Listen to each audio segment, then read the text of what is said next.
Germetikanın bir dənə də mənfi cəhəti nədir? Bax, bu antipas vurulub bu darvazaya, düzdür? Yenə dediyim kimi bu darvaza bizim deyil. Bizim germetika ilə işləmirik.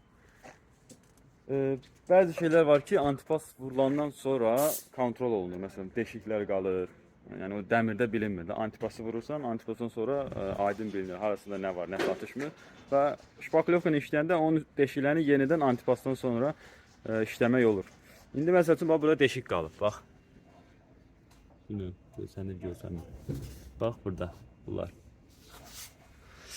Bilmədim, görsənmədi. Hə. Yəni bu deşikləri germetikanın təzə nətər bağlayırsınız? Yəni ora germetikanı sürtsən yaxılacaq, kraskadan sonra pis görsənir.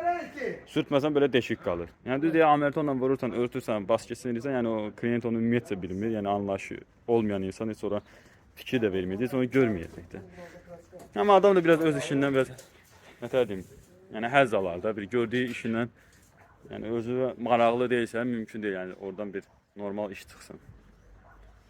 Sözün qısası işini sevməlisən. Esselamu aleyküm.